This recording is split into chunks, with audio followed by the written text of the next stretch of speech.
დღის წინ ოჩამჩირაში დისლოცირებულ ქართული ჯარის ნაწილებს ნებაყოფლობით ჩაბარდა რუსი ოფიცერი. მისი ნათქვამი ალბათ ძალიან მნიშვნელოვანი და საინტერესო იქნება თქვენთვის. Представьтесь, пожалуйста. Вы знаете, лучше я не буду представляться и не буду называть ни своей фамилии, ни имя и ни отчества. А вот по каким соображениям?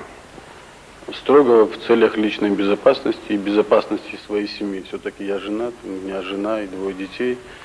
И я бы не хотел, чтобы подставлять их под удар. А вы откуда родом? Родом я из Кубани. Из России, в общем-то. Вы кадровый военный? В принципе, да. Я кадровый военный. Я, если вас интересует, служил в свое время в войсках спецназа России. Служил в Анголе, принимал участие в военных действиях в этой стране. Как долго вы там служили, когда это было примерно? Я там недолго прослужил, сравнительно недолго, около 2 лет. И это было начало 80-х годов. Вы сейчас кадровый военный? Нет, сейчас я не кадровый военный. Здесь я находился вот, в Абхазии как доброволец. И как долго вы находились в Абхазии? Тоже недолго, где-то с сентября месяца я нахожусь в Абхазии. Вот, тоже принимал участие в военных действиях и в боевых операциях. В частности, я могу сказать, что принимал участие в боях за Гагру, если так можно сказать. Ну и видел тот ужас, который творился там. Видел тот страх людей, видел этот страх людей в глазах грузинов. И вы знаете, для меня сразу как-то перед глазами встает та ситуация, которая была в Анголе, где, скажем, русские ребята убивали... Да, они убивали кого-то чужого.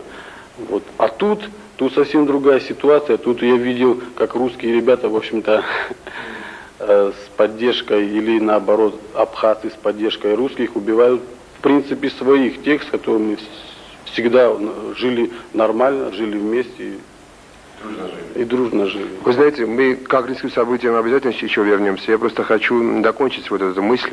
Вы по каким соображениям попали вообще в Абхазию? Я вам, понимаете, могу сказать, что идейные соображения, в общем-то. Мною руководили идейные соображения.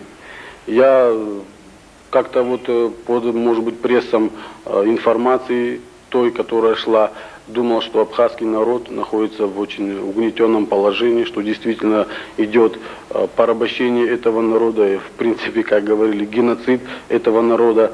И у меня как-то складывалась параллель, вот, скажем, с боевыми действиями в Испании, если вы помните, когда русские, скажем, помогали Испании в своей освободительной борьбе.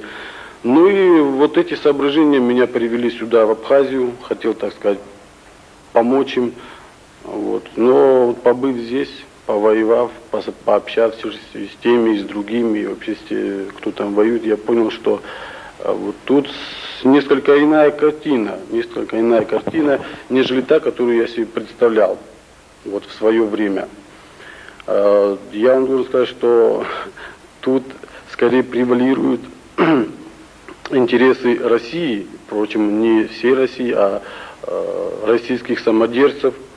И вряд ли тут можно сказать что-то иное. Скажем, те же российские руководители российских войск, тот же генерал Сорокин и его сподвижники, его идейные, так сказать, друзья, ведь они же правильно заявляют о том, что Абхазия находится в сфере интересов России. И Россия по этой причине отсюда не уйдет. Вы это сами слышали или...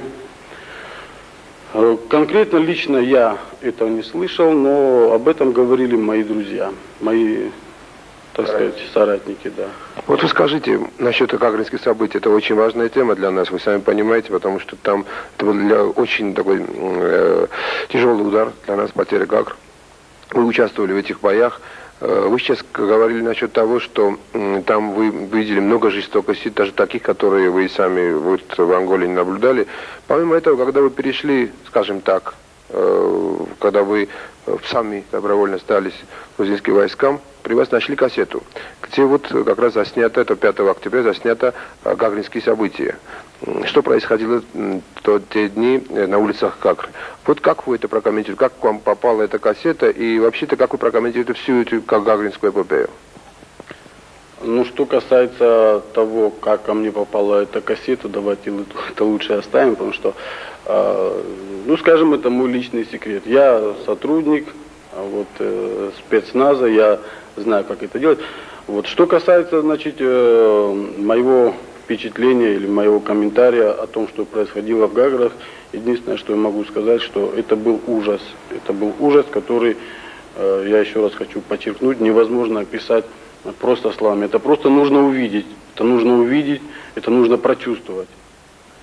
Вот. И вряд ли вот то, что называется освобождением Гагры, можно назвать действительно освобождением. Это был захват Гагры. А вот мы слышали насчет того, что там отдельные группы людей, скажем, формирование особо жестоко себя вели. Вот вы как это вы можете прокомментировать?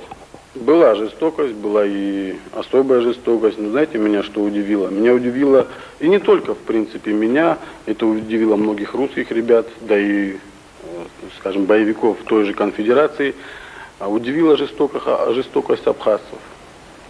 Та жестокость, с которой они расправлялись с грузинами, то есть с теми, которые они, в общем-то, очень долгое время жили, по-моему, нормально, в мире и согласии.